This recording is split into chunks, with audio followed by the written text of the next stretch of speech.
नमस्ते। ऐसे अचानक बिना बताए कैसे आना हुआ? जी वो 2 दिन से रजनी से बात ही नहीं हो पा रही है। जब भी उसे फोन करते हैं उसका नंबर स्विच ऑफ आ रहा है। रजनी एक्चुअली उसकी तबीयत ठीक नहीं है, उसके दिमाग का इलाज चालू है और वो अपने कमरे में आराम कर रही है। क्या हम लोग उनसे मिल सकते हैं? डॉक्टर ने उसको अभी किसी से भी मिलने से मना किया है।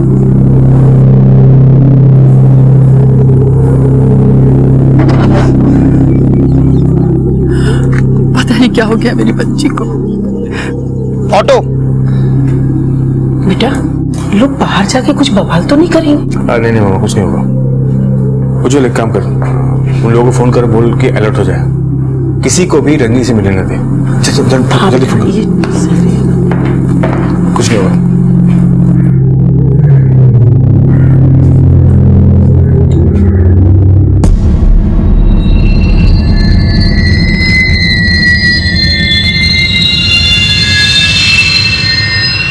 रजनी पागल नहीं है, रजनी को फंसाया जा रहा है।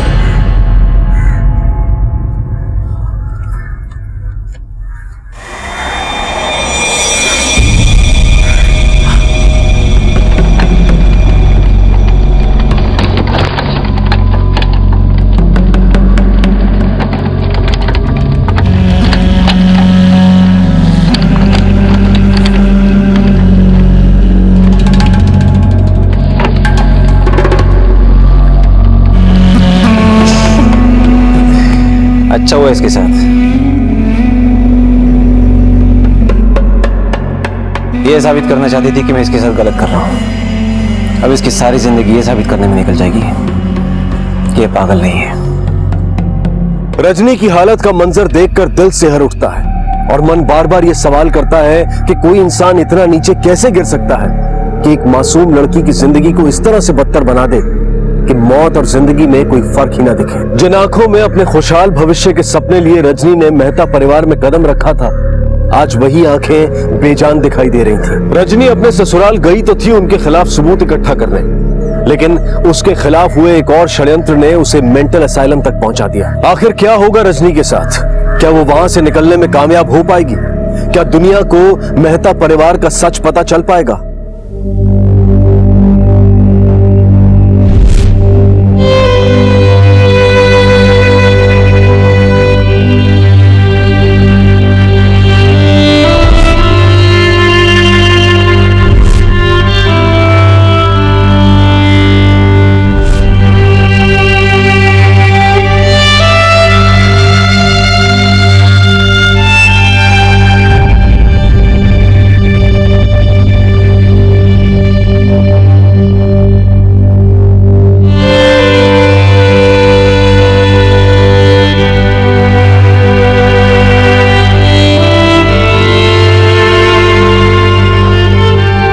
रजनी से मिलने गए थे पर वो लोग ने रजनी से मिलने नहीं दिया।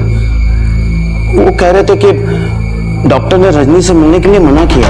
रजनी के साथ ऐसा पहले कभी हुआ है? पागलपन के दौरे पड़े उससे पहले कभी? उसके साथ ऐसा कभी नहीं हुआ।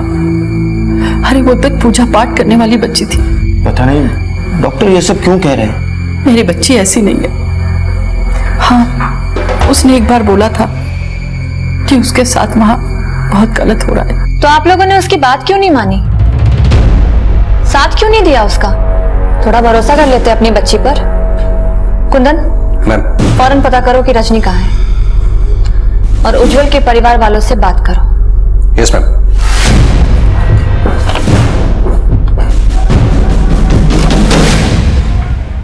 उठो मैडम, ये लो दवा खा लो अपना। शाबाश मैडम जी, चलो दवा का टाइम हो गया, खा लो और पानी पी लो।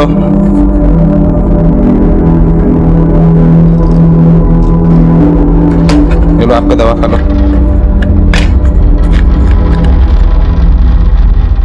दवा खा लो।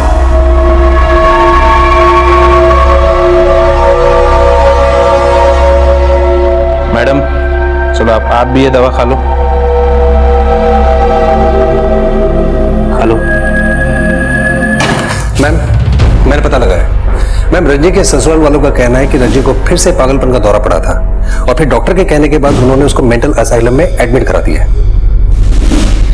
रजनी का केस मुझे समझ में नहीं आ रहा है। वो पहले यहाँ खुद आती है और अपने बारे में हमें सब कुछ बताती है, फिर लोगों ने कहा कि वो पागल है, फिर अचानक वो यहाँ आती है और अपना केस वापस ले लेती है। जिस परिवार वालों के बारे में उसने इतना कुछ गलत बताया, उस परिवार में वो वापस गई तो गई, वहां जाते उसे पागलपन के दौरे पड़े और वो मेंटल असाइलम में शिफ्ट हो जाती है। और अचानक उसके माता पिता का यहाँ आना एक लेटर के साथ जिसमें ये लिखा है कि वो पागल नहीं है। क्या मतलब हो सकता है इसका? मैम ये भी तो हो सकता है कि रजनी की इन सब में रजामंदी हो। अगर ये सब कुछ रजामंदी से हुआ होता तो कोई तो होता जो हमें ये बात बताता, पर नहीं। कुंदन, वो सब लोग मिलकर इस सच को सिर्फ इसलिए छुपाना चाहते थे क्योंकि इसके पीछे छुपा हुआ है एक बहुत बड़ा झूठ। कुंदन, हमें तुरंत रजनी के पास पहुंचना होगा, कहीं वो किसी मुसीबत में ना पड़ जाए।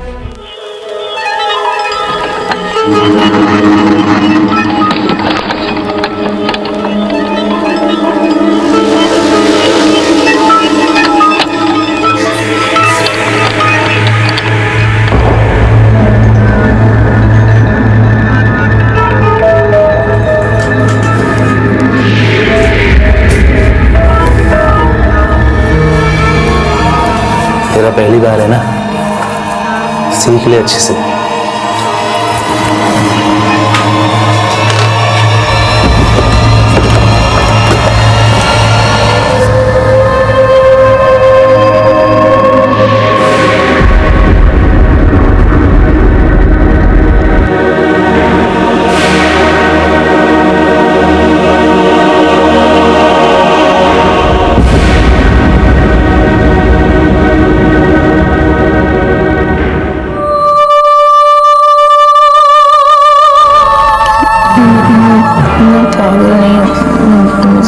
सब समझ आता है, मैं पागल नहीं। तू पागल हो या ना हो, लेकिन मैं तुझे जरूर पागल कर दूंगा। अब तेरी बारी है। चिन्मय, रजनी को पुलिस मिलने आई है, उसको लेके बाहर आ जा। चल आज तो बच गई, लेकिन तेरा इलाज मैं ही करूंगा।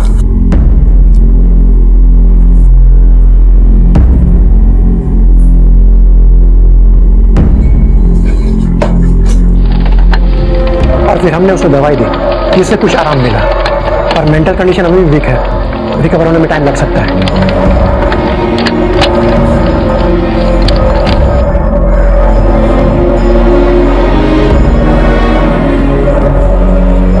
ये चोट कैसे लगी इसे? दौरा पड़ने के बाद इसने अपने आप को चोट पहुंचा दिया।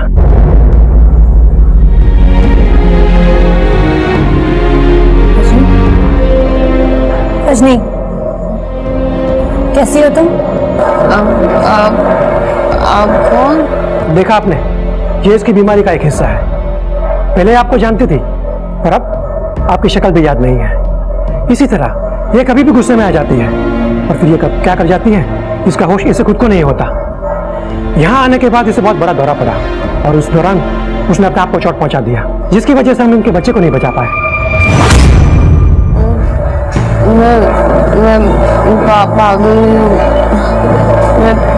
पागल नहीं हूँ। पेमेंट सबकी रेडी हो जाएगी। सबके रेडी, कोई प्रॉब्लम। और जितने भी डायमंड मर्चेंट हैं सब। उज्जवल साहब, वर्मा जी कैसे हैं? ठीक। आज का क्या इंतजाम है? आज संध्या भाभी आपके साथ रहेंगी। भाभी,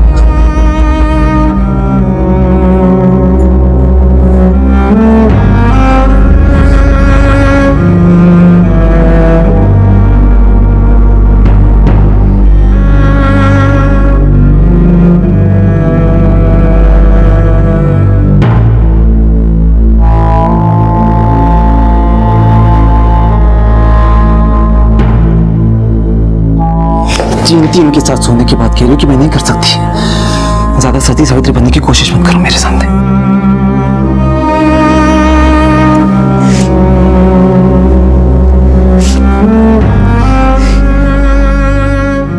चलो सब लोग अपनी दवा खा लो, सेहत जल्दी ठीक हो जाएगी। चिन्मय जो पीली वाली गोली देगा उसको मत खाना। उसको खाने से लोग अपना होश खो बैठते हैं और फिर चिन्मय उनके साथ बलात्कार करता है। गोली मत खाना।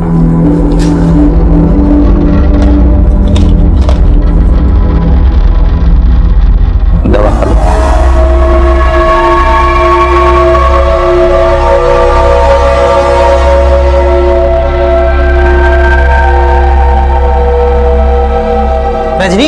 तुमसे मिलने कोई आया है? आओ चलो।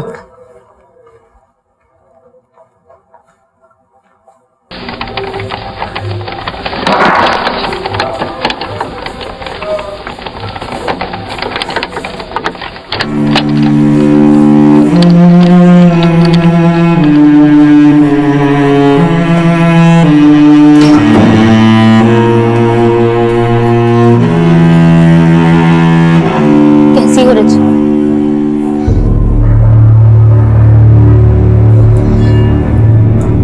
मैंने सच में उस कैमरे के बारे में किसी को कुछ भी नहीं बताया। उज्जवल ने पहले ही सोच लिया था कि वो तुम्हें पागल साबित कर देगा, और मुझे इस बारे में सच में कुछ नहीं पता था। मुझे पता होता तो मैं तुम्हें पहले ही बता देती। अभी प्लीज मेरी मदद करो।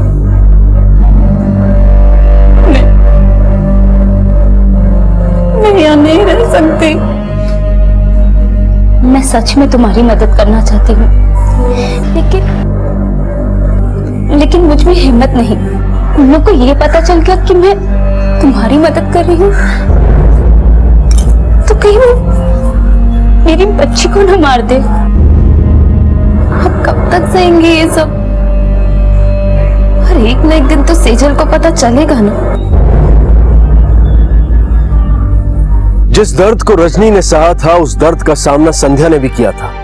फर्क सिर्फ इतना था कि रजनी ने इस सब के खिलाफ आवाज उठाई थी और संध्या कभी हिम्मत जुटा ही नहीं पाई, बल्कि वो इस दलदल को अपनी किस्मत मानकर बैठी थी। रजनी की गुहार ने संध्या को झकझोर तो दिया था, लेकिन संध्या के लिए मेहता परिवार के खिलाफ आवाज उठा पाना किसी जंग से कम नहीं था, क्योंकि रजनी की बगावत का अंजाम उसकी आंखों के सामने था। वहीं मेंटल असाइलम में बीत रहा एक एक पल रजनी के लिए खतरों से भरा हुआ था, क्योंकि उसके लिए इस बात का अंदाजा लगा पाना बेहद मुश्किल था कि कौन उसका हमदर्द है और कौन मेहता परिवार का बिछाया हुआ प्यादा जो उस पर वार करने के लिए घात लगाए बैठा था।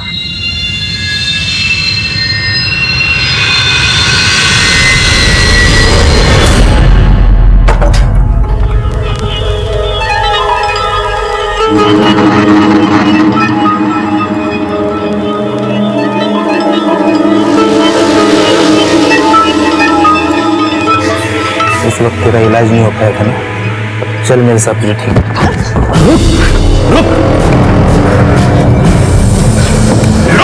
ये पकड़ो इस पागल को। रुक।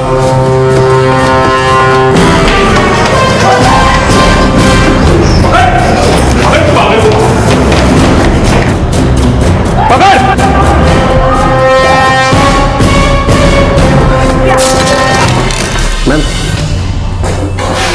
मैम उस डॉक्टर की बताई हुई बीमारी के बारे में पता लगाते लगाते एक चौंकाने वाली बात सामने आई है।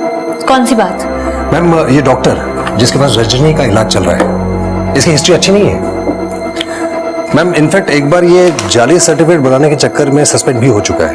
क्या ऐसा हो सकता है कि ये डॉक्टर उज्जवल और उसके परिवार वालों से मिला हो? इन लोगों ने मिलकर जानबूझकर रजनी के बच्चे को मारा हो? एक काम करो, जाकर पता करो कि जब रजनी हॉस्पिटल में आई थी तो उसके साथ एग्जैक्टली क्या क्या हुआ था। Yes ma'am.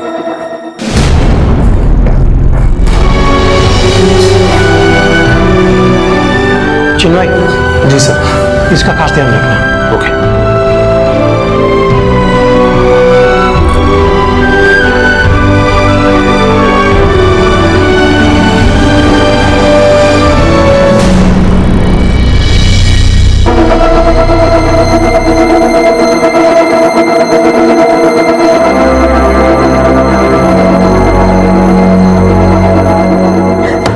संध्या, संध्या, कब से वॉशरूम में हूँ? मिस्टर जैन तुम्हारा वेट कर रहे हैं, जल्दी जल्दी चलो। एक सेकंड चलो। हाँ हाँ कम।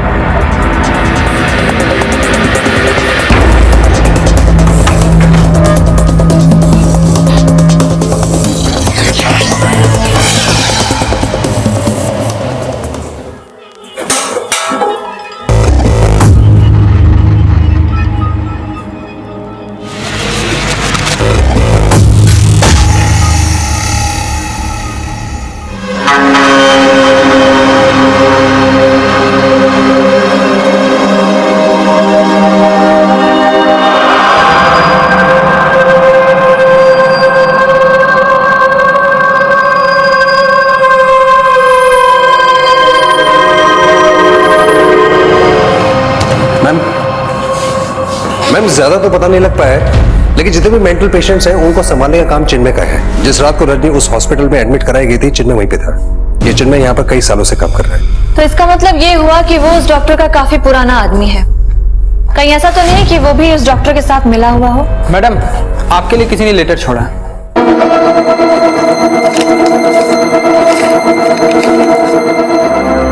रजनी पागल नहीं है, रजनी को फंसाया जा रहा है। ये ऐसा ही सेम लेटर रजनी के माता पिता लेकर आए थे ना, उस पे भी यही लिखा था।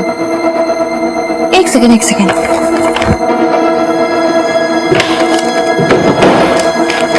Hold this.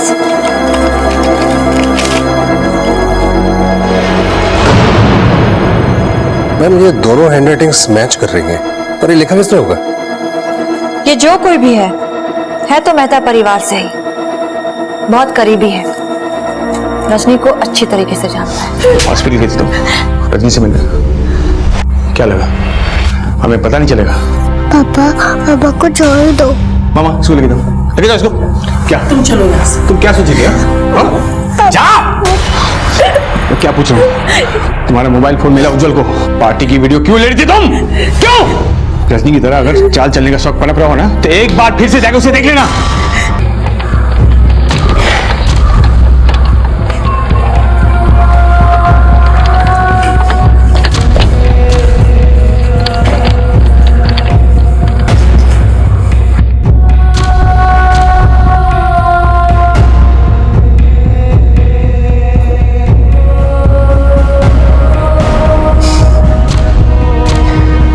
लगता है बहुत खातिरदारी हो रही है यहाँ पर। सुना है तेरे अंदर का एथलीट जाग गया। पर क्या है ना रजनी, कि यहाँ की दीवार को कोई पार नहीं कर सकता।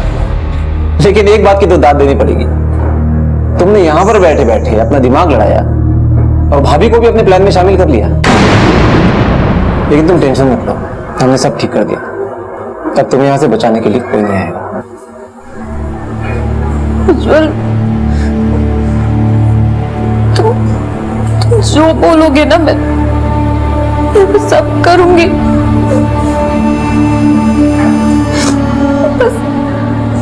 बस मुझे मेरा बच्चा ला दो। सब में उसकी क्या गलती थी? और क्या पता वो किसी और का नहीं बल्कि तुम्हारा ही बच्चा हो।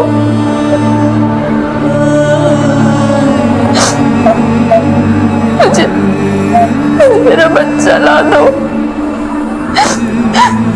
उसने तो आंखें भी नहीं खोली थी अपनी इस दुनिया में।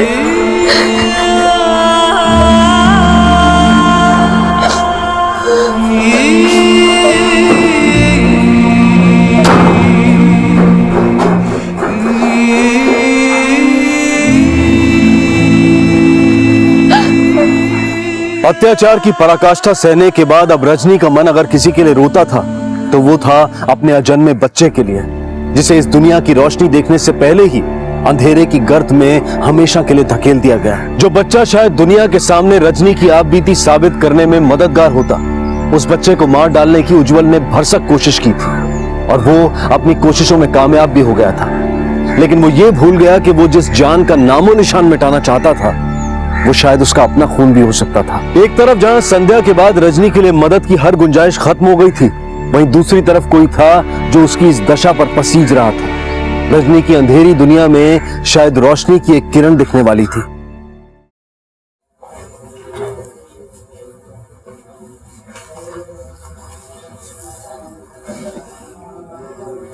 दीदी, मेरे बच्चे को क्या हुआ था? खाना टाइम से खा लेना। दीदी प्लीज बताइए ना कि क्या हुआ था मेरे बच्चे को जब मैं यहाँ आई थी। प्लीज बताइए ना।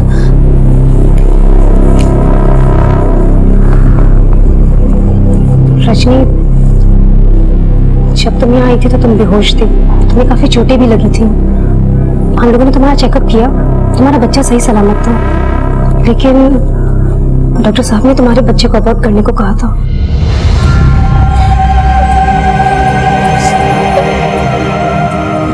रजनी, तुम रो मत।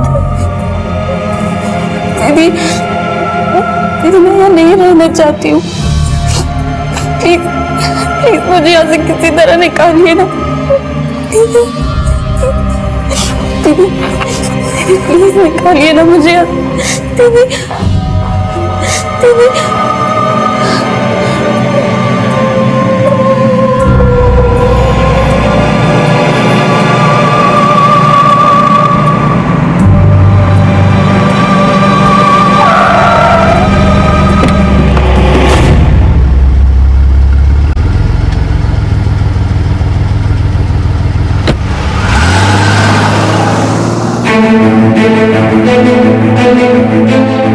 तो तुम भी उसी असालम में काम करती हो?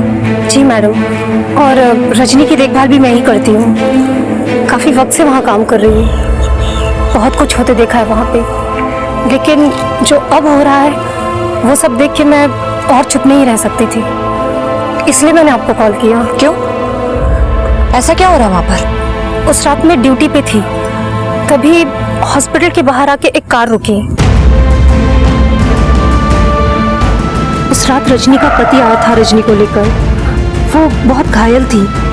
पहले तो देख के लगा जैसे जिंदा ही नहीं है, पर बाद में उज्जवल ने डॉक्टर से कहा कि वो उसका बच्चा निकाल दे और इसे बाकी के पेशेंट के साथ ही रखे। पहले तो मुझे लगा कि रजनी भी बाकी पेशेंट्स की तरह पागल ही होगी, लेकिन जब धीरे धीरे उससे बातचीत बढ़ी तो मैं समझ चुकी थी कि वो पागल नहीं है। मैम, हॉस्पिटल में चिन्मय सब पेशेंट्स को दवाइयाँ देता है, लेकिन जो लड़की उसको पसंद आ जाती है उसे एक पीली गोली देता है, जिसको खाने के बाद लड़कियां अपना होश खो बैठती हैं और वो उनके साथ बलात्कार करता है। मैम, वो वही गोली रजनी को भी देता है।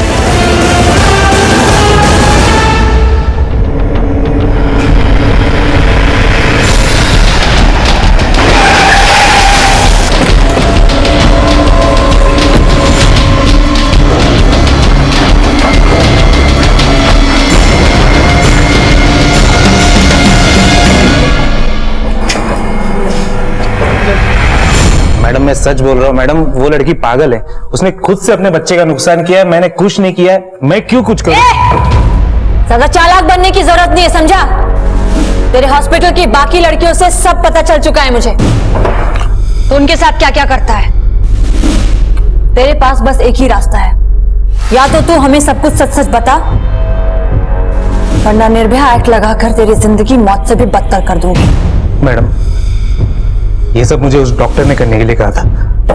तूने रजनी का अबॉर्शन जानबूझ के करवाया ताकि हमें यह पता ही ना चल सके कि उसके बच्चे का बाप कौन है। फिर तुम सब लोगों ने मिलकर उसे पागल बनाने की कोशिश की। बाकी पेशेंट्स की तरह तुम लोगों ने जानबूझकर उसे ऐसी वैसी दवाइयां खिलाई ताकि उसकी स्टेटमेंट की हमारी नजर में कोई वैल्यू ही ना हो। देखिए, ये सब आप क्या बोल रही हैं मुझे नहीं पता, झूठ है ये सब। रजनी मानसिक तौर से बीमार है। बस, कौन क्या है वो सामने लाना हमारा काम है। बहुत मोटी चमड़ी है ना तेरी, मैं भी देखती हूँ कितनी मोटी है। Kundan, yes ma'am. खातिरदारी में कोई कमी नहीं होनी चाहिए। मैडम मेरे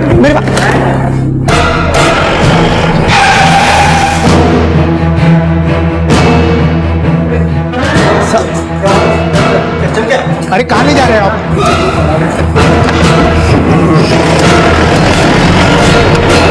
देखिए मैडम, उसका पागलपन बहुत बढ़ता जा रहा था। ऑलरेडी डॉक्टर से जिद करके मैंने उसको अपने घर पे रखवाया था, लेकिन उसकी हालत इतनी ज्यादा बिगड़ चुकी थी कि मैं क्या करता। मेरे पास कोई और दूसरा ऑप्शन भी तो नहीं था ना। फिर आपने उसका अबॉर्शन करवा दिया? मैंने ऐसा कुछ भी नहीं करवाया।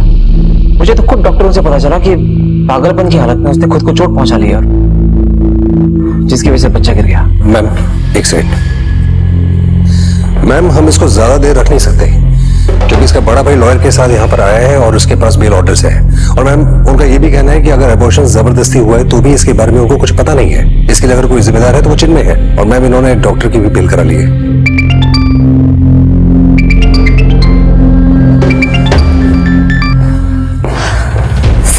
वृंदा, मुझे ऊपर से बहुत प्रेशर आ रहा है कि मैं तुम्हारा ट्रांसफर ट्रेनिंग डिपार्टमेंट में कर दूं। तुम्हें पता तो है ना कि तुम क्या कर रही हो? Sir please try to understand. Ujjwal की फैमिली ने बहुत स्मार्टली गेम खेला है। उन्होंने सारा इल्जाम चिन्मय के ऊपर डाल दिया है ताकि वो इस केस से क्लीन चिट लेकर बाहर निकल सके। बट वृंदा, तुम ऐसे ही किसी के कुछ भी कह देने से किसी को बगैर सबूतों के कैसे गिरफ्तार कर सकती हो? फिलहाल एक काम करो, रजनी के लिए दूसरे डॉक्टर का इंतजाम करो, और जब तक दूसरा डॉक्टर नहीं मिलता है उसको वहीं हॉस्पिटल में रखो। Is that clear? Sir please मुझे एक हफ्ते का टाइम और दे दीजिए, मैं सच को सामने जरूर लाऊंगी। ठीक है वृंदा, लेकिन कुछ भी करने से पहले 10 बार सोच लेना। इस केस में कई बड़े नाम शामिल हैं। मैं तुम्हारी मेहनत और ईमानदारी से वाकिफ हूं और मुझे तुम पर पूरा यकीन भी है, लेकिन कोर्ट में यकीन नहीं, सबूत चलते हैं। Thank you sir, I take care. Please जाने दीजिए, हम ऐसा मत करिए। नहीं जा सकते, अरे जाने दीजिए बेटा, अरे वो नहीं मिलना चाहती आप लोगों से। सर 2 मिनट, नहीं ना, 2 मिनट बात करना है मुझे। आप लोगों से। प्लीज बेटा, ऐसा मत करो बेटा। प्लीज सर, वो नहीं मिलना चाहती आप लोगों से। बेटे मेरी बात सुनो। नहीं, नहीं मिल सकते आप लोग। 2 मिनट, वो नहीं मिलना चाहती, मैंने कहा ना। मम्मी, आप जो बोलेंगी ना मैं वो करने के लिए तैयार हूँ। आप लोग जिसके साथ बोलोगे मैं उसके साथ सो जाऊंगी, पर प्लीज निकालिए मुझे यहाँ से, वरना मैं सच में पागल हो जाऊंगी। बेटा, तेरे साथ जो कुछ भी हुआ है उसके लिए मैं जिम्मेदार हूँ। काश उस दिन मैं तेरी बात मान लेता, जिस दिन तुमने हमें सब कुछ बता दिया था। माफ कर। क्या हो रहा है ये मीटिंग प्लेस नहीं है, प्लीज जाइए यहाँ से प्लीज। सिस्टर, इनको लेके जाओ कैबिन में, जाइए लेके जाइए। रजनी ने अपनी जिंदगी से सारी उम्मीदें छोड़ दी थी। एक आम लड़की को मानसिक रूप से इतना परेशान किया गया था कि उसके सब्र का बांध टूटने की कगार पर खड़ा था। शुरुआत में ही अगर उसके घर वालों ने उसका जरा सा भी साथ दिया होता तो शायद आज रजनी की हालत ऐसी नहीं होती। दूसरी तरफ इंस्पेक्टर बृंदा को इस केस को सॉल्व करने के लिए सिर्फ 1 हफ्ते का टाइम मिला था, लेकिन क्या इंस्पेक्टर बृंदा इस केस को सॉल्व कर पाएंगी? क्या रजनी इस नर्क से बाहर आ पाएगी? मैम, हमें उज्जवल के खिलाफ जल्द से जल्द सबूत इकट्ठे करने हैं और हमारे पास वक्त वैसे बहुत कम है। मैम, आई श्योर ये वर्क करेगा। ऑफ कोर्स कुंदन, अब तक हमारे पास जो भी हमें लीड्स मिले हैं उसमें ये लेटर्स बहुत इंपॉर्टेंट है। ये लेटर एक ही शख्स लिख रहा है जो चाहता है कि रजनी की बेगुनाही साबित हो।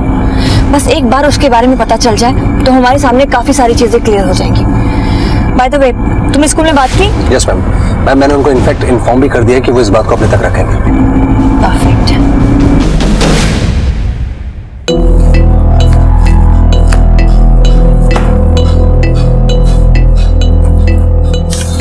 मैम ये देखिए, सेजल का होमवर्क उसकी माँ ही करवाती थी।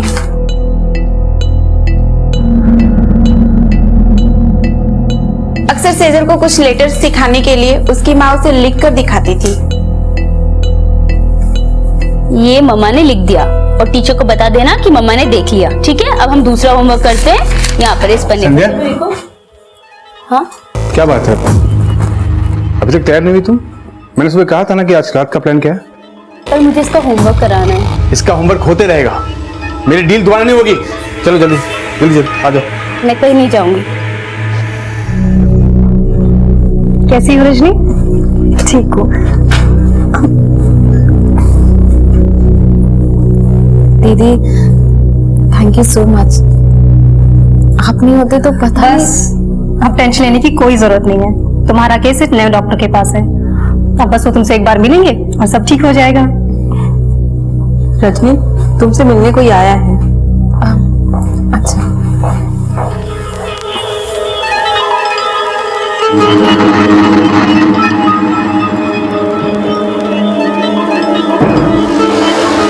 पुलिस के पास जाकर तुम ये ना समझो कि तुम बच गई हो। इस पुलिस वाली का ट्रांसफर तो मैं करवा के आऊंगा और बस तभी तक तुम बची हुई हो। और हाँ, अब ध्यान से सुनो, अब तक जो भी कुछ हुआ ना वो सिर्फ ट्रेलर है।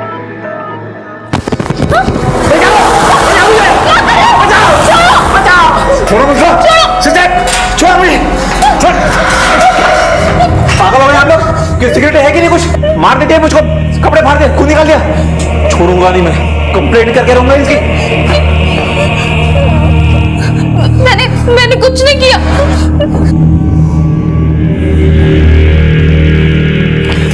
डॉक्टर, मैं अभी रजनी से मिल के आ रहा हूँ।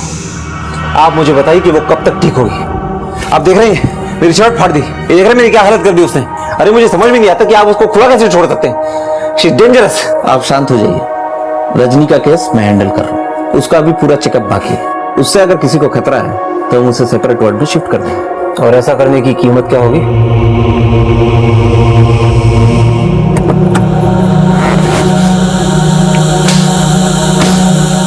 संध्या,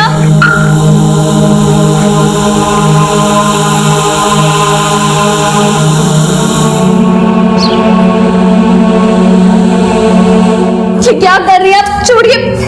देखिए मैं बिल्कुल ठीक हूँ। बिल्कुल ठीक हो रजनी, लेट जाओ। ये क्या हो रहा है? क्या कर रहे हैं आप लोग? कुछ टेस्ट करिए, तुम डरो मत, डॉक्टर आ रहे हैं। पर मैं बिल्कुल ठीक हूँ। क्या चीज के टेस्ट? क्या हो रहा है? डॉक्टर मैं बिल्कुल ठीक हूँ। ये सब क्या कर रहे हैं आप लोग? घबराओ मत, तुम्हें कुछ नहीं होगा। मशीन लगाओ। मैंने कुछ नहीं किया, ये सब मेरे हस्बैंड ने किया। वो मुझे फंसाना चाहता है। मुझे मालूम है कि तुम बिल्कुल नॉर्मल हो।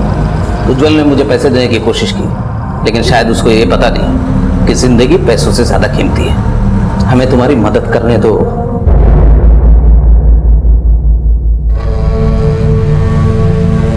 मशीन लगाई। भाई ये नया डॉक्टर विजय तो बिका ही नहीं, इसने रजनी को क्लीन चिट दे दी। अब कोर्ट में रजनी की गवाही में महंगी पड़ सकती है भाई। कोई बात नहीं, वैसे भी इंडिया में कुछ रखा नहीं। मैंने बेल्जियम में रात से बात कर लिया है, हम अपना पूरा बिजनेस इमीडिएटली वहां शिफ्ट कर लेंगे और कुछ ही वक्त में हमें वहां की नागरिकता भी मिल जाएगी। आइडिया तो अच्छा भाई, वैसे भी बेल्जियम दुनिया का डायमंड कैपिटल है और वहां जाने के बाद हमारी ताकत 10 गुना बढ़ जाएगी। बिल्कुल सही कहा। और जब तक रजनी कोर्ट में गवाही देगी तब तक तो हम बेल्जियम में होंगे। तब तक के लिए मैंने एंटीसिपेटरी बेल के लिए अप्लाई कर दिया है। सुनो उज्जवल, अगर रात की पार्टी में भावेश आएंगे, वो राज के राइट हैंड है, वही हमारा सारा बिजनेस वहां सेटल करेंगे। इसलिए आज रात की पार्टी उनके लिए शानदार होनी चाहिए। शानदार। माँ जो मिस्टर राज है ना, जिनका बेल्जियम में बहुत बड़ा बिजनेस है, ये है उनके राइट हैंड मिस्टर भावेश। उनका सारा काम यही देखते हैं। वैसे Ujjwal ji, I have seen whole world, लेकिन इंडिया से खूबसूरत कोई भी जगह नहीं है। बिल्कुल, सब आपके लिए तो है। भाभी please have a good time. Thank you भाभी।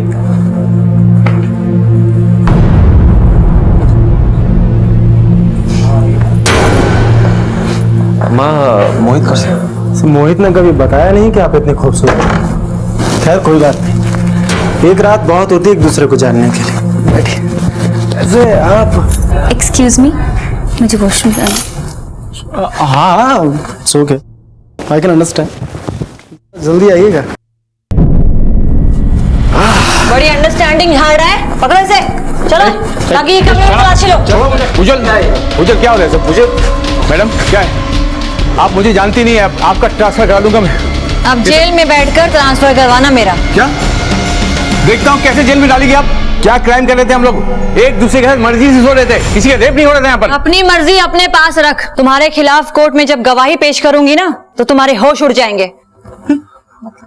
मतलब क्या है आपका? तुम्हारी बीवी तुम्हारे खिलाफ कोर्ट में गवाही देगी कि तुमने उसे लोगों के साथ सोने के लिए मजबूर किया है। अब इससे बड़ी गवाही तो कोर्ट में हो नहीं सकती किसी की।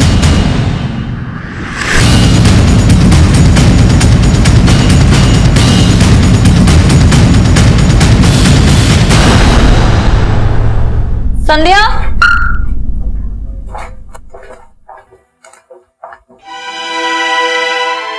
ये हैंडराइटिंग तुम्हारी है?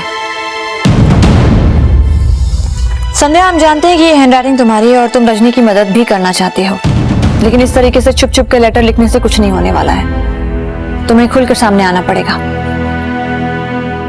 तुम लोगों को क्या लगता है कि ये तुम्हारे साथ थी? अरे इसके लिखे हुए लेटर्स थे हमारे पास। ये बस मजबूर थी अपने बच्चे के लिए, लेकिन जिस दिन इसे पता चला कि तुम दोनों ने मिलकर रजनी के बच्चे को मारा है, उसने ये फैसला लिया कि अब वो चुप नहीं बैठेगी। फिर मैंने इससे कहा कि अगर ये पुलिस का साथ देती है तो इसे कुछ नहीं होगा। और जिस दिन तुमने अपने बच्चे पर हाथ उठाया था, उस दिन इसने ये फैसला कर लिया था कि चाहे कुछ भी हो जाए, ये अपने आप को और अपने बच्चे को कुछ नहीं होने देगी। बस लेके चलो इन्हें।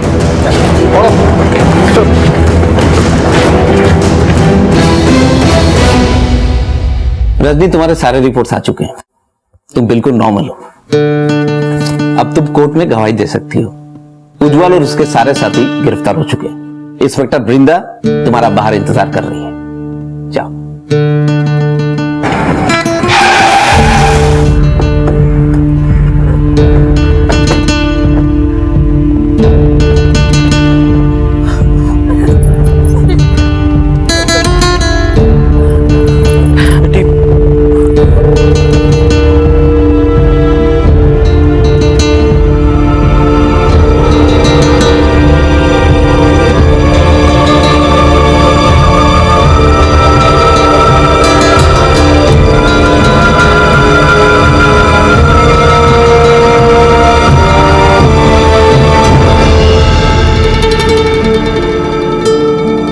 रजनी के साथ जो हुआ वो शायद रुक सकता था।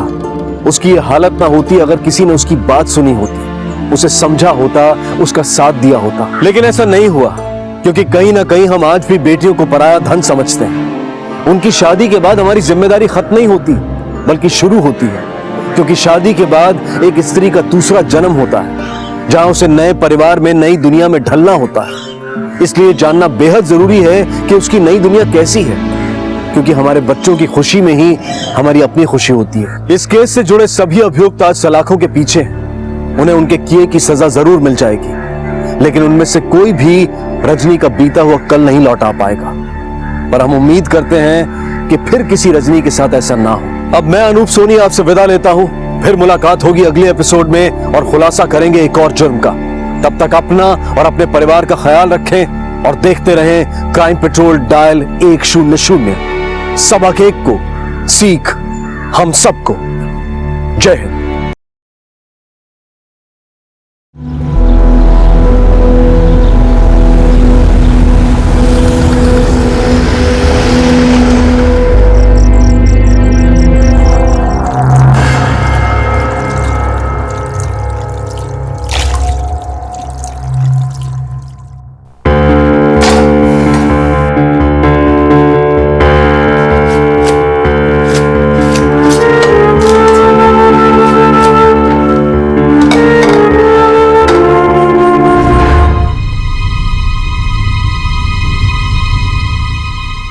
कौन थे ये लोग? क्यों इतनी सुनसान जगह रह रहे थे? ये एक ही परिवार के 4 लोग थे या फिर 4 लाशों को एक जगह लाकर इकट्ठा किया गया था? आखिर कौन था ये बेरहम कातिल जिसने इस दरिंदगी से इस जुर्म को अंजाम दिया था? मेरे मौला, थक गई हूं मैं। मुझे ताकत दे कि अपने भाई बहनों की देखभाल कर सकूं, उन्हें अच्छी जिंदगी दे सकूं।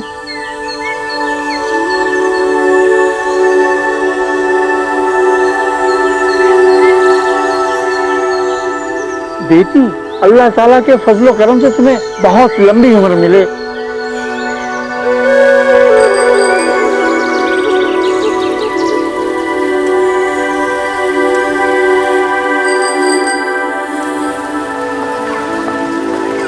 भाईजान रोक दीजिए।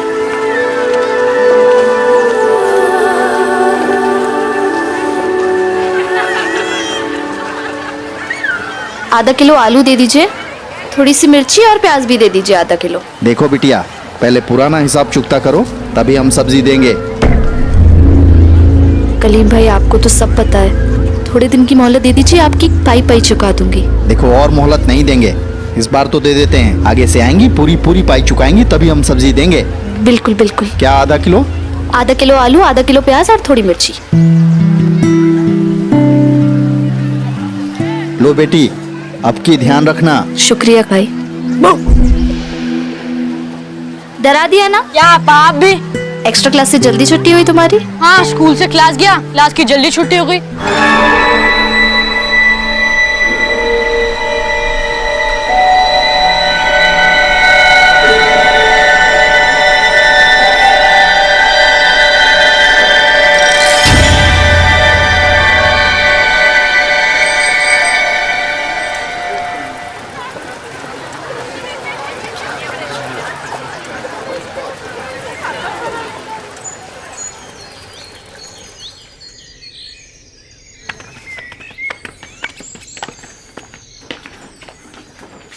आपा भूख लगी है। बस बेटा 2 मिनट, चल।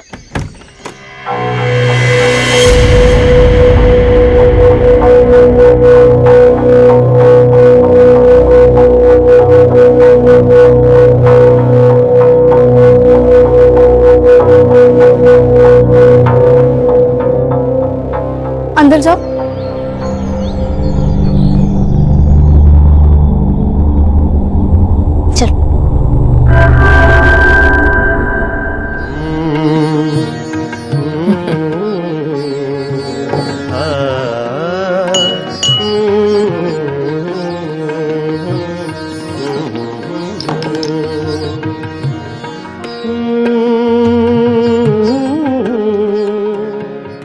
रिजू, सायरा, आगे तुम लोग। बोला ना अंदर जाने को, जाओ जाके कपड़े बदलो, चेंज करो, बोला ना। अम्मी बच्चे इतने भी छोटे नहीं है कि उन्हें कुछ समझ ना आ सके। और वो आदमी कौन था? फिर चालू कर दिया ना आपने ये सब। सारा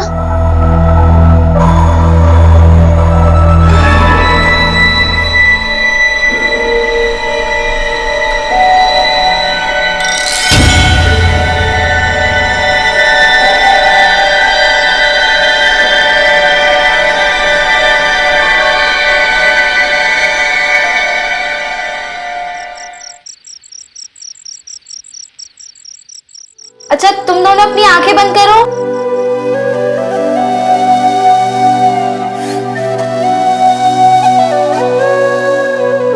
अपनी आंखें खोलना नहीं, हाँ? पहले कौन खाएगा? मैं नहीं करो, मैं तुम्हें अपने हाथों से खिलाऊंगी। आ करो। कैसा लगा कबाब? अच्छा लगा? बेवकूफो, आंखें खोलो अब। कबाब नहीं, आलू प्याज की सब्जी है। देखा, आपा ने आज फिर तुम्हें उल्लू बनाया।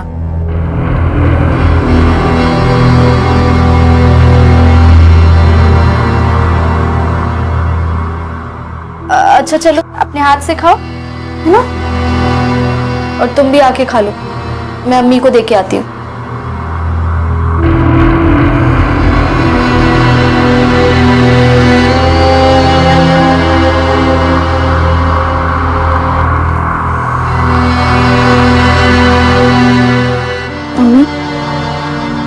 चलो खाना खा लो, भूखे पेट पीती हो, ठीक नहीं है ये।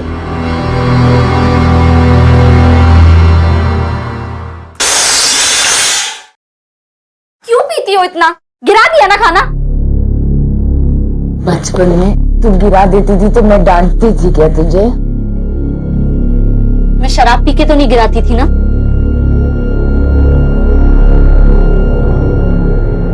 चलो खाओ अब।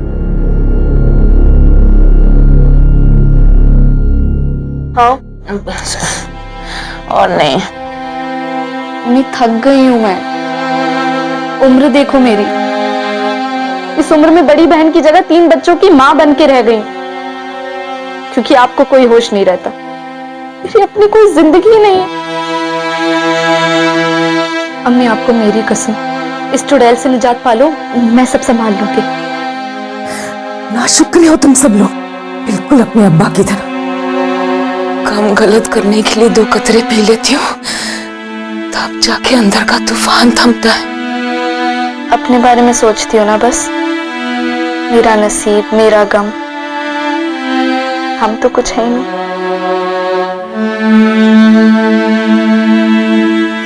सोचो।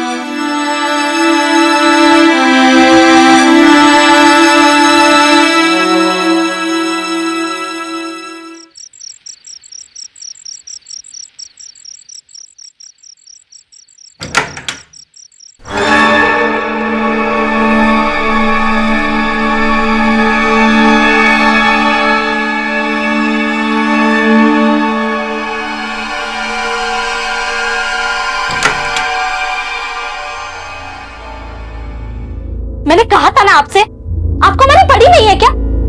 कोई और माँ होती ना अपने बच्चों के बारे में सोचती।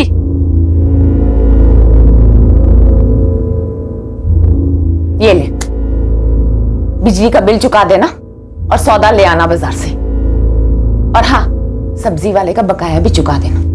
ये रखो अपने पास, मुझे नहीं चाहिए। इसी पे पली बड़ी हो तुम। तुम्हारे अब्बा ने कोई टकसाल नहीं छोड़ी थी चांदी के सिक्कों की। अपने आप को बेचा है, तब जाके 2 निवाले डाल पाई हूँ तुम चारों के मुंह में। अम्मी तब की बात अलग थी, तब हमें समझ नहीं थी, अब समझ है। और आज के बाद मैं इस हराम की कमाई को ना हाथ भी नहीं लगाऊंगी। अब से इस घर में कोई भी मर्द आया ना, चली जाऊंगी मैं तुम्हें छोड़ के। कहाँ जाएगी? बाहर कौन से कालीन बिछे हुए तेरे लिए? हाँ, मैंने अपने लिए नई नौकरी ढूंढ ली है शहर में, वहीं पे जाऊंगी। और कुछ वक्त बाद अपने भाई बहन को भी ले जाऊंगी। आप यहाँ रहना, करना अय्याशी। अय्याशी कर रही हूँ, अय्याशी कर रही हूँ। जख्म में हूँ, मेरी उम्र में सहारा न हो किसी का तो जीना मुहाल हो जाता है, और औरत खूबसूरत हो तो जिसमें एक जरिया बचता है जीने का। ये सब मुझे मत बताओ, मैं चली जाऊंगी। चली जाएगी? मुझे छोड़ के चली जाएगी तू? माँ से ज्यादा आजादी प्यारी है तुझे? आजादी कहाँ है अम्मी? माँ तुम हो उनकी, लेकिन संभाल मैं रही हूं। कोई एहसास भी है आपको कि आपके बच्चे आपके बारे में क्या सोचते हैं? आजादी की जिंदगी तो आप जी रही हैं। घर में जवान बेटी है अम्मी, कुछ तो लिहाज करो। जी तो करता है या तो अपनी जान दे दूं या किसी की जान ले लूं।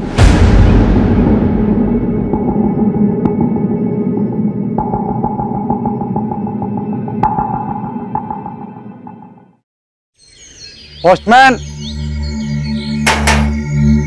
पोस्टमैन। अरे कहाँ चला गया ये सब? कोई है कि नहीं घर पे? Postman.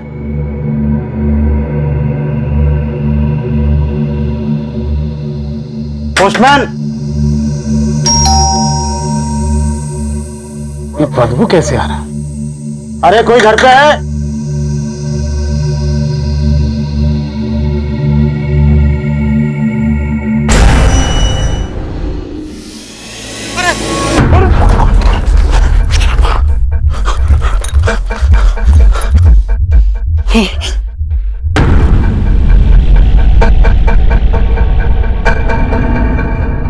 Hello hello, police station.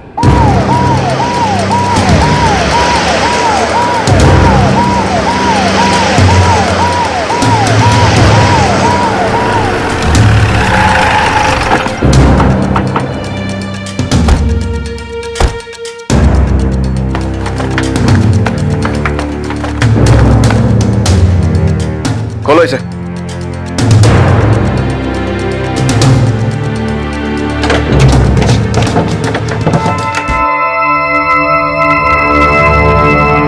आसपास ठीक से देखो। चारों लाशें बुरी तरह से सड़ गई हैं। लगता है 2-3 दिन से ऐसे ही पड़ी हैं। किसी ने बड़ी बेरहमी से मारा है इनको।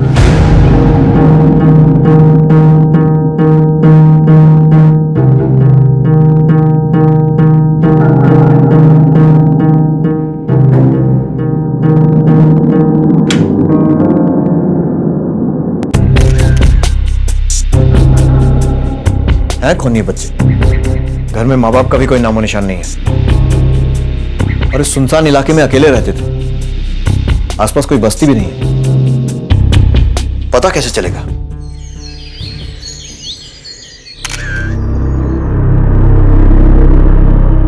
हाँ रॉय सर, मैंने पता किया है ये घर किसी कादर के नाम पे है। और कुछ? पास में ही एक धोबी घाट है जहां पर कुछ धोबी है। उसके पीछे एक चमड़े की फैक्ट्री है और कुछ ही दूर पर एक सब्जी मार्केट है। सबसे पूछताछ करो, और अगर कोई भी इनको जानता है तो उन्हें शिनाख्त के लिए मोर्ग में लेकर आओ। Yes sir.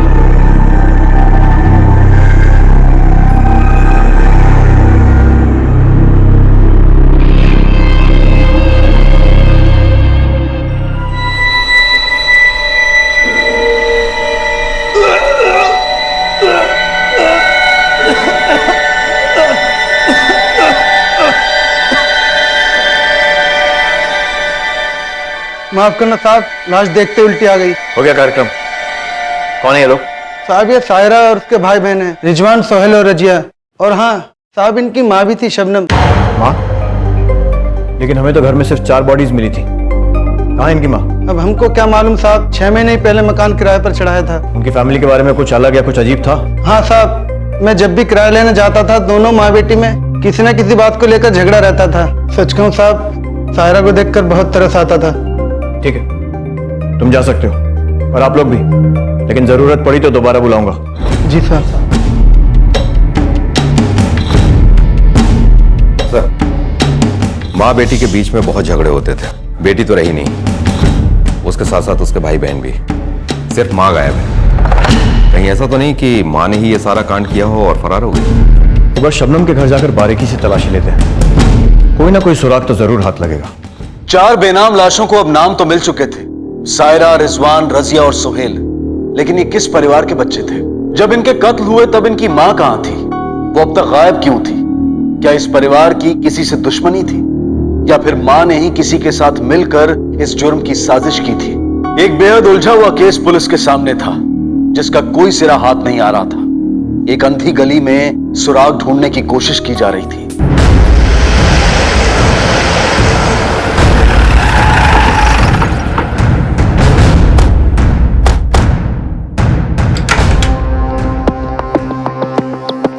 ठीक से चेक करो।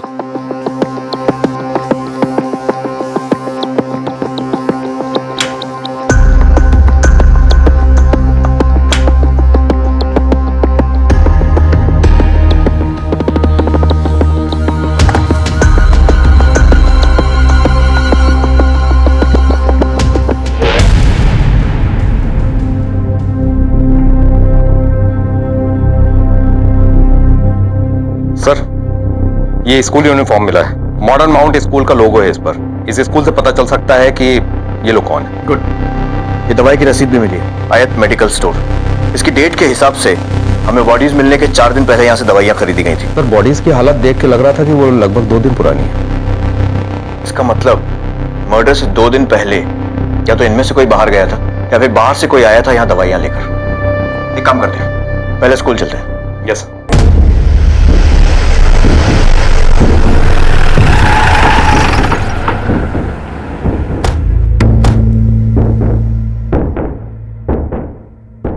ये बच्चे आपके स्कूल में ही पढ़ते हैं? जी हाँ सर, ये तीनों बच्चे हमारे स्टूडेंट हैं। कहिए सर, क्या बात? तीनों का मर्डर हो गया। मर्डर? मुझे इनके एडमिशन फॉर्म्स देखने हैं, शायद उससे इनकी कुछ डिटेल्स मिले। इन लोगों के बारे में कुछ भी पता नहीं लग रहा है। Okay sir, 1 minute.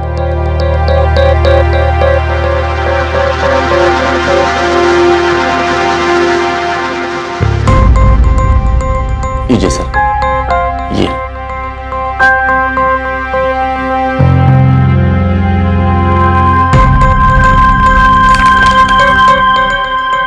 सर, इन पेपर्स के मुताबिक बच्चों की मां का नाम शबनम है। ये उसका फोटो भी है, ये देखिए। लेकिन सर, बाप का नाम उस्मान सिर्फ एक ही बच्चे के फॉर्म पर है। बाकी दोनों बच्चों के फॉर्म पर बाप का नाम नहीं है, ब्लैंक है। इनकी बहन फॉर्म भरने के लिए आई थी, इनकम्प्लीट फॉर्म, और कहा था बाकी डॉक्यूमेंट्स बाद में लगा देंगे। मुझे इन तीनों फॉर्म्स की कॉपीज चाहिए। Okay sir. रॉय, मामला टेढ़ा लगता है। शबनम के इंफॉर्मेशन के हिसाब से वो डाइवोर्सी थी, पर डाइवोर्स के बाद बाप का नाम सिर्फ एक बच्चे के साथ है। कहीं उसने दोबारा शादी तो नहीं कर ली थी? सर, अगर उसने दूसरी शादी की भी होती, लेकिन बच्चों के नाम के आगे नए शौहर का नाम लिखा होना चाहिए था, लेकिन ऐसा नहीं है। हेलो, क्या? ठीक है सर, मॉर्ग से फोन था। कोई बच्चों की बॉडीज को क्लेम करने के लिए आया है। कहता है कि वो उनका बाप है। स्कूल के फॉर्म में बाप का नाम उस्मान लिखा है ना? चलो।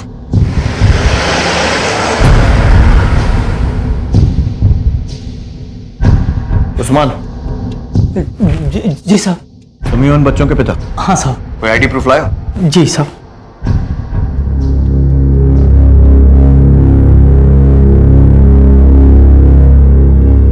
फोटोकॉपी करवा लो। तुम्हारे बच्चों की ऐसी मौत हुई और तुम आ जा रहे हो? साहब, मैं और शबनम 10 साल पहले ही अलग हो गए थे। अब मैं उसके साथ नहीं रहता हूँ। क्यों? अब क्या बताऊँ साहब, बताते हुए भी शर्म आती है। पराये मर्दों से संबंध रखती है, शराब पीती है। हद तो तब हो गई जब मेरे ही बिस्तर पर मैंने उसे पराये मर्द के साथ देख लिया। उसी दिन मैंने बोल दिया तलाक, और उस दिन के बाद मेरे उसके ताल्लुकात खत्म हो गए। और बच्चे, उनको भी छोड़ दिए? नहीं साहब, ऐसा नहीं है। मैं तो बच्चों से मिलने गया था, लेकिन उसने मुझे मिलने ही नहीं दिया। बहुत ही जिद्दी औरत है साहब। कहाँ रहते हो तुम? साहब, मैं हरौनी में रहता हूँ। ये मेन मार्केट के पास ही है। 22 नंबर मकान में हम सब रहते थे।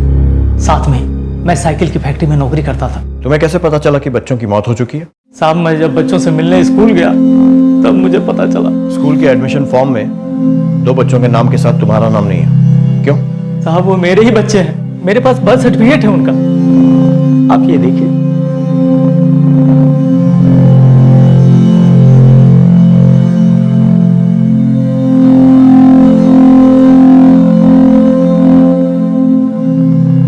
साहब, मैं अपने बच्चों को ले जाऊं? जीते जी मेरे बच्चों ने बहुत तकलीफ उठाया है।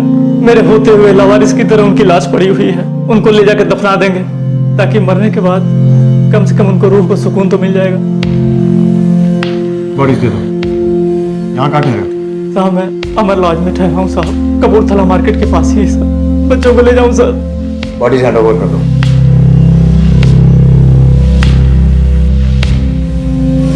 ये रसीद आपके यहाँ से इशू हुई है, बता सकते हैं किसकी है?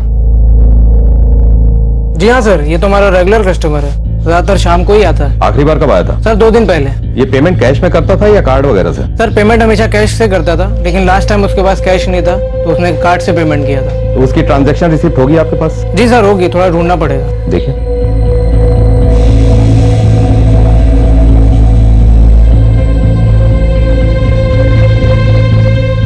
ये रही सर।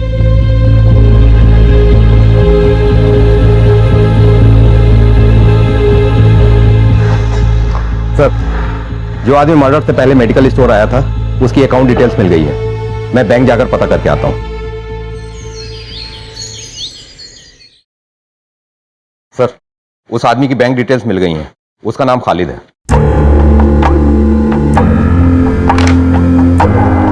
कहीं शबनम के साथ मिलकर इसी ने तो बच्चों को रास्ते से नहीं हटाया। एक काम करो, ले आओ इसे, पता करो इस सब में इसका रोल क्या है। Yes sir.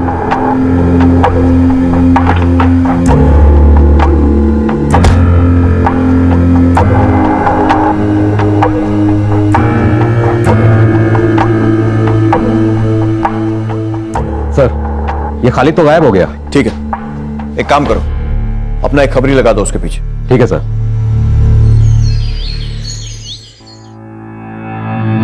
सर, पोस्टमार्टम की रिपोर्ट आ गई है। मर्डर किचन नाइफ से ही किया गया है और फोरेंसिक टीम ने किचन सिंक में ब्लड के क्लॉट्स भी कंफर्म किए हैं। मतलब कातिल ने पहले उन्हें मारा और फिर चाकू धोकर रख दिया। सिर्फ चाकू धोया। या तो उसे साफ सफाई का बहुत शौक है या फिर सरफिरा है वो। सर, एक बात और पता चली है। सायरा जो बड़ी बेटी थी उसकी किडनीज में कुछ प्रॉब्लम थी और वो डायलिसिस पे थी। डायलिसिस पे? रॉय, जिस तरह की उस घर की हालत ही देखकर लगता नहीं कि वो लोग इतना खर्चा अफोर्ड कर सकते होंगे। मुझे किसी साजिश की बू आ रही है। अभी बच्चों का बाप आकर गया, उसने भी ऐसा कुछ नहीं कहा कि उसकी बेटी की किडनीज में कुछ प्रॉब्लम है। सर, एक बार लड़की के बाप से दोबारा मिले, हो सकता है इस केस में कुछ रोशनी डाल सके।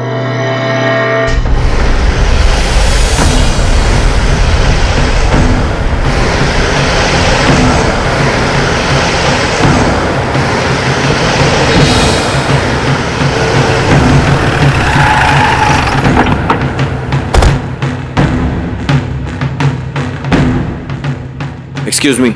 जी सर। उस्मान बेग नाम का एक आदमी इस लॉज में ठहरा हुआ है, उससे मिलना है। सर 1 मिनट में चेक करती हूँ।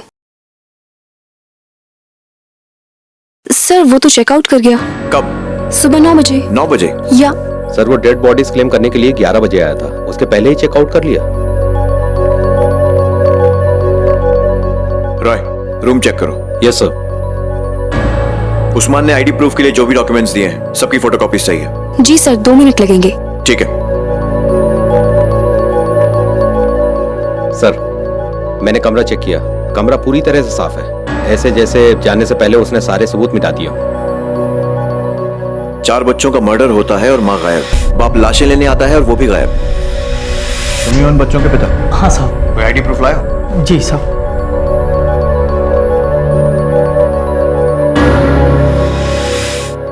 इस उस्मान ने जो भी डॉक्यूमेंट्स दिए हैं सबको क्रॉस चेक करो। Yes sir. चलो।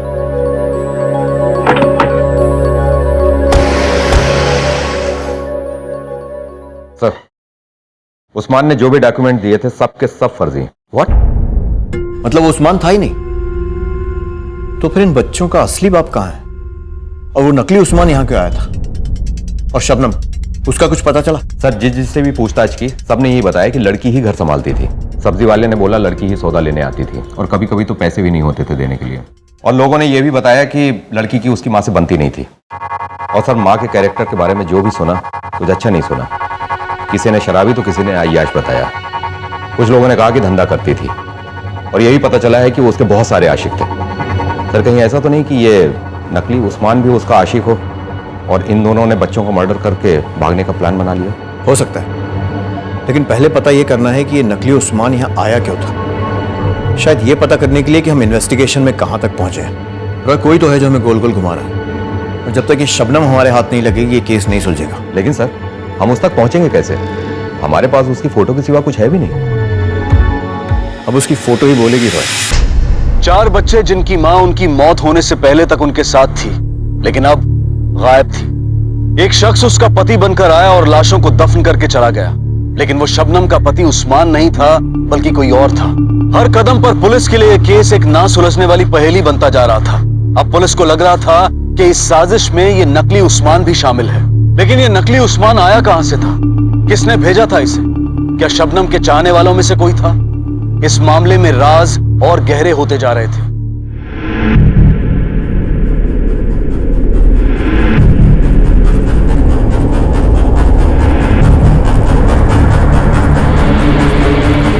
साहब मैं इनको जानती हूँ, मेरा मायका सदरोना का है, ये भी वहीं रहती थी। इसका नाम शबनम ही है ना? हाँ साहब, पड़ोसन थी ये मेरी। इतने सालों बाद भी याद कैसे है तुम्हें? छोटा सा गाँव है साहब, सब एक दूसरे को जानते हैं। ये बेग खानदान की बहू है, पता नहीं क्या हुई अचानक घर छोड़ के चली गई। पर सदरोना में अभी भी इसका खानदान है, उन लोगों को पता होगा इसके बारे में। ठीक है, तुम जा सकती हो। रॉय, अब सदरौना चलकर ही पता करते हैं कि शबनम नाम की औरत का रहस्य क्या है।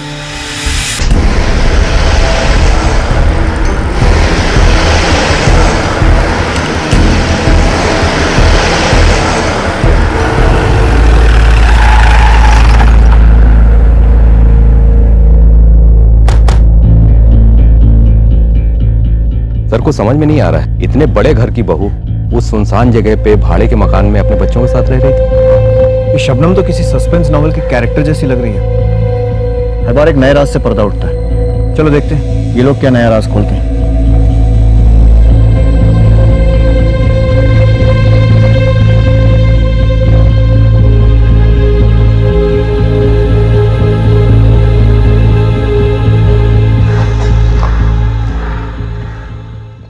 इस औरत को पहचानते हैं?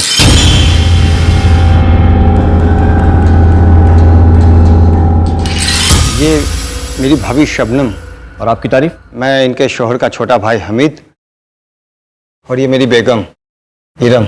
अब क्या क्या जेठानी जी ने? वो तो आपको ही पता होगा। वैसे हैं कहाँ वो? जी हमें कुछ नहीं पता। दरअसल कई साल पहले ही हमने उनसे नाता तोड़ दिया था। क्यों? मैं बताती हूँ इंस्पेक्टर साहब, वो औरत डायन थी, डायन बच्चलन थी। इनके बड़े भाई की शादी के बाद भी उसकी अय्याशियां कम नहीं हुई थी। ना जाने कैसे कैसे मर्दों से ताल्लुकात रखती थी वो। एक बार तो उन्होंने मुझ पे बुरी नजर डाली थी, जिसकी वजह से हम दोनों भाइयों में झगड़ा हो गया था, और भाई साहब ने गुस्से में आकर मुझ पर गोली चलाई, जिसकी वजह से मेरा ये हाथ एकदम बेकार हो गया। और उसके बाद भाई साहब को जेल हो गई। शबनम का शौहर जेल में है? हाँ, उसके बाद हमने शबनम से साफ साफ कह दिया, तुम जैसी गंदी औरत इस घर में नहीं चाहिए। जब आप लोगों को पता था कि सारी गलती शबनम की है, तो आपने अपने भाई को जेल से छुड़ाने की कोशिश क्यों नहीं की? अरे पागल है क्या हम? मैंने ही मना किया था इनको जेठ जी को जेल से छुड़वाने के लिए। क्या बता फिर से आके गोली मार दे। लेकिन जनाब क्या बात है, आप इतनी पूछताछ क्यों कर रहे हैं? कुछ हो गया है क्या? शबनम पिछले 6-7 दिनों से गायब है और उसके 4 बच्चों का कत्ल हो गया है। 4 बच्चे? हमारे भाईजान के तो 2 ही बच्चे थे, सायरा और रिजवान। 2 ही बच्चे थे? हाँ हाँ 2 ही बच्चे थे। जाने कहां से 2 गंदगी घर में लेकर आई होगी। अरे उसकी फितरत ही ऐसी थी। क्या जमाना आ गया कि शौहर जेल में है और दूसरे के बच्चे को पाल रही है। अगर मानना ही था तो उसे मारते, मासूम बच्चे को क्यों मारा? कुछ पता चला कि किसने मारा उन बच्चों को? जी नहीं, हम कातिल की तलाश में ही यहां तक आए। कब तक छुपेगा? ढूंढ निकालेंगे उसे। वैसे जरूरत पड़ी तो आपको फिर से तकलीफ देंगे। जी जनाब।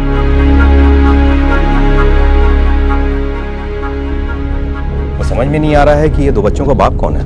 अब हमारे सारे सवालों के जवाब उसका शौहर ही देगा। चलो।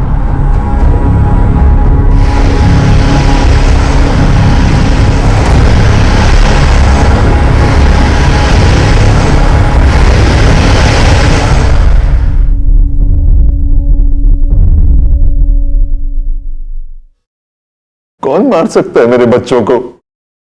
क्या दुश्मनी थी उनसे? वही गुत्थी तो सुलझाने आए। आपके घर से हमें 4 लाशें मिली, सायरा, रिजवान, सुहेल और रजिया। साहब, सिर्फ सायरा और रिजवान मेरे बच्चे थे, बाकी दो किसके थे पता नहीं शबनम ने किसके साथ। तुमको जरा भी अंदाजा नहीं है कि वो कौन हो सकता है? नहीं साहब, मुझे भी उनके बारे में सायरा के खत से पता चला। सायरा खत लिखती थी तुम्हें? हाँ साहब, कभी कभी आ जाता था उसका खत, कभी कभी वो मिलने चली आती, बाकी न कभी शबनम आई न कभी रिजवान। जिस बीवी के लिए तुमने अपने भाई पर गोली चलाई थी उससे कभी बात नहीं की? ये सच है, मैंने गोली चलाई थी उस पर क्योंकि उसने शबनम पर बुरी नजर डाली थी।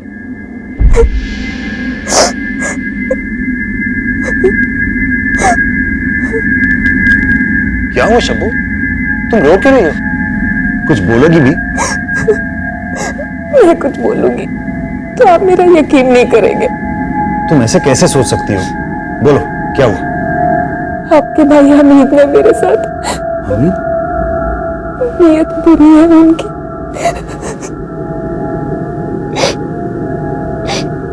हमीद, तुम्हारी हिम्मत कैसे हुई अपने भाभी पे बुरी नजर डालता है? भाई साहब, मुझ पे उंगली उठाने से पहले अपनी बीवी से पूछ लो, उनका ही पांव फिसलते रहता है इधर उधर। लगता है अकेले आपसे खुश नहीं है वो, तभी बेचारी इधर उधर मुंह मारती फिरती है। हमीद!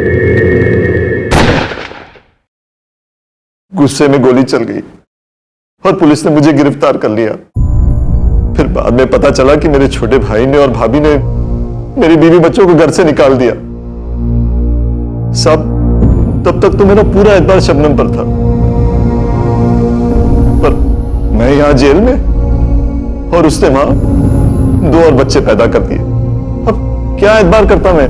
शायद मेरा छोटा भाई ही सही था। मैं नहीं जानता क्या सच है साहब, पर इतना जरूर है, तरसता था मैं अपने बच्चों को मिलने के लिए।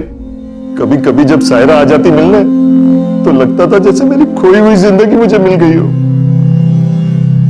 सालगिरह मुबारक हो अब्बू। खीर लाई हूं आपके लिए। वीर भाई वाह, तुम्हें ही मेरी पसंद अच्छे से पता है। अकेली तुम ही हो जो मुझे याद करती हो, वरना शबनम ने तो पलट के भी नहीं देखा।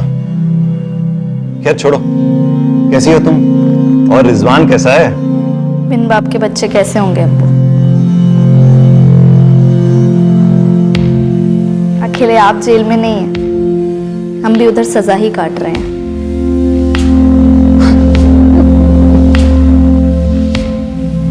जब सायरा ही नहीं रही तो अब मेरी भी जिंदगी का क्या मतलब है? पर साहब, आपने शबनम के बारे में कुछ नहीं बताया। कहाँ है वो? क्या उसको भी मार डाला? मर्डर के बाद से वो भी गायब है। साहब, कहीं आपको तो नहीं लग रहा कि शबनम ने ही बच्चों को? हो सकता है, हमारे शक के दायरे में वो भी है। सर जिला साहब बता रहे हैं कि उस्मान ने कुछ महीने पहले वकील को बुलवाकर अपनी वसीयत चेंज करवाई थी। तुमने अपनी वसीयत क्यों बदली? साहब, भाई और भाभी से रिश्ता खत्म हो चुका था, उन पर एतबार नहीं कर सकता था मैं, और शबनम पर तो कतई नहीं। इन्हीं दिनों मेरी तबीयत खराब रहने लगी। रिहाई की तारीख पास ही में है, मगर मुझे लगा अगर मुझे कुछ हो जाता तो मेरे बच्चों का क्या होता? सबसे ज्यादा नुकसान मेरी सायरा और रिजवान का होता। इसीलिए मैंने अपना हिसाब सायरा और रिजवान के नाम कर दिया। मेरे मरने के बाद उनको उनका हक तो मिलना चाहिए ना, लेकिन अल्लाह की कुछ और ही मर्जी थी।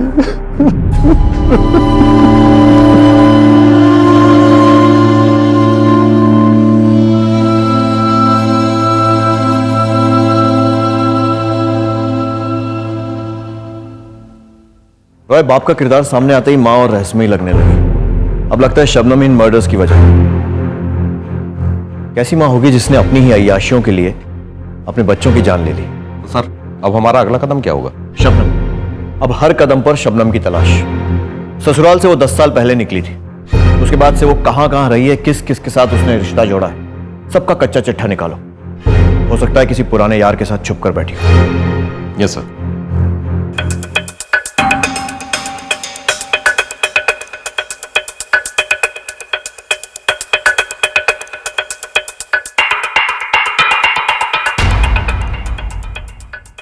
हाँ रॉय सर, शबनम के बारे में अब तक जो जानकारी मिली वो ये है, ससुराल से निकाले जाने के बाद वो कुछ समय बिजनौर में रही। वहां पर एक स्कूल में उसने टीचर की जॉब कर ली, लेकिन वहां पर भी उसकी इन्हीं हरकतों की वजह से उसको नौकरी से निकाल दिया गया। पता चला कि वहां पर भी किसी जवान टीचर के साथ उसका चक्कर चल गया था। उसके बाद उसने 1-2 शहर और बदले। इस बीच दूसरों के साथ उसके अफेयर होते रहे। इस दौरान उसने एक बच्चे को जन्म भी दिया था। उस वक्त उसका अफेयर किसके साथ चल रहा था ये तो पता नहीं चल सका, लेकिन बच्चे को जन्म दिया था ये कंफर्म्ड है। रिकॉर्ड में बच्चे के बाप का नाम नहीं लिखा था। 1-1.5 साल पहले वो लखनऊ आई और कादर ने 6 महीने पहले उसको वो मकान किराए पर दिया।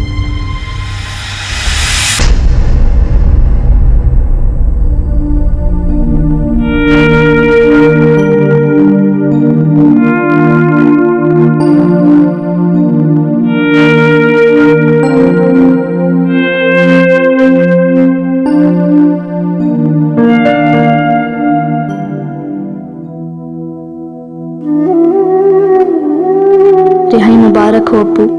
खत ऐसे भेजा कि आपको रिहाई के वक्त मिले और मेरी ये ख्वाहिश आप पूरी करें। जिस दरगाह ने आपकी गैर मौजूदगी में मुझे सबसे ज्यादा सुकून दिलाया, वहीं आप जियारत के लिए जरूर आइएगा। वहीं अब हम मिलेंगे, न कि उस जेल की काल कोठरी में।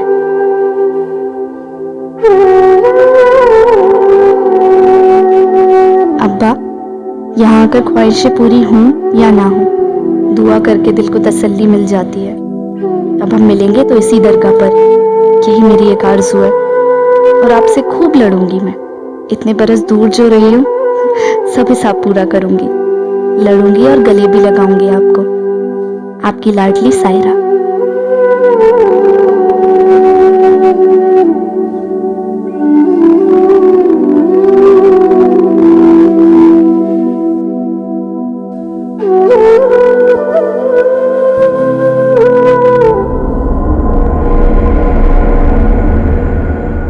सायरा, सायरा बेटी,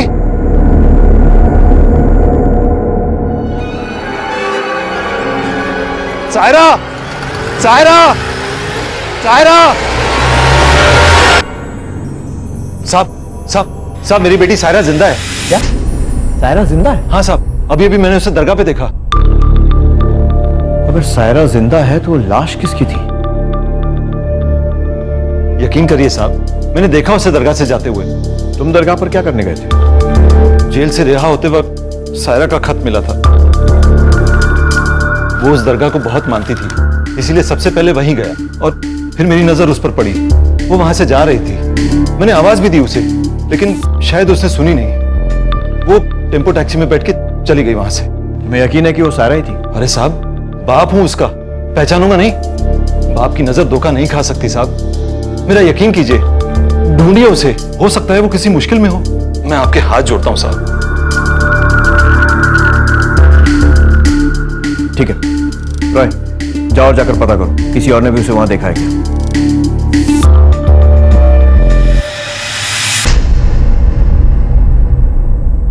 साहब, मैं रोज की तरह दरगाह पर बैठा हुआ था, तभी आप हजरत दरगाह शरीफ में हाजिर देने आए और करीब करीब उसी वक्त सायरा बिटिया भी रोड से गुजरी। दरगाह शरीफ को सलाम करके आगे वो टैक्सी गाड़ी में बैठ गई। आपने तभी उसको देखा और चिल्लाते हुए उसके पीछे दौड़े, लेकिन तब तक टेम्पो टैक्सी आगे बढ़ चुकी थी और उनसे मिल नहीं पाए। ठीक है, अब जा सकते हैं। सलाम साहब।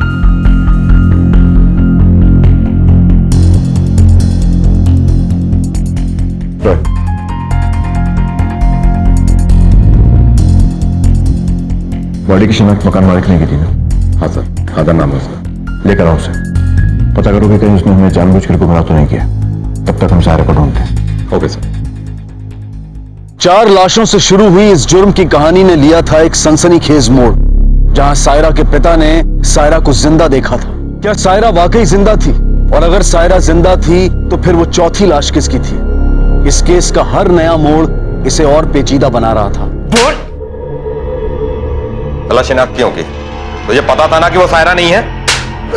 बता दो सर, लाश का सर कुचला था और कद काटे कपड़े भी सायरा की तरह पहने थे। शक्ल पहचानने लायक नहीं थी, इसलिए मैंने सोचा सायरा ही होगी।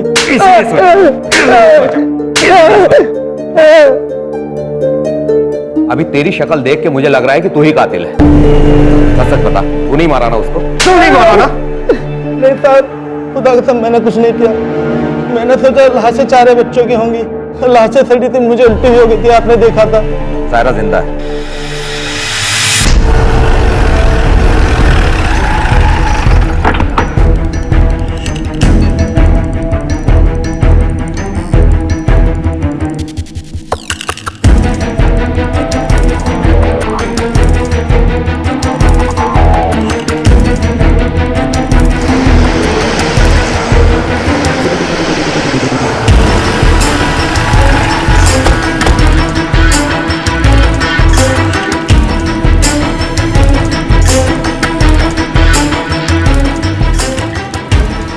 इसको देखा कहीं?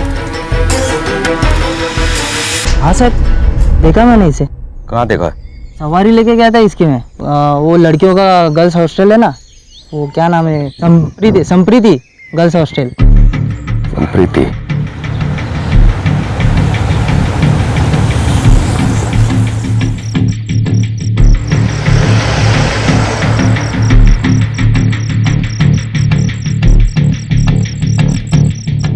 मिस सायरा,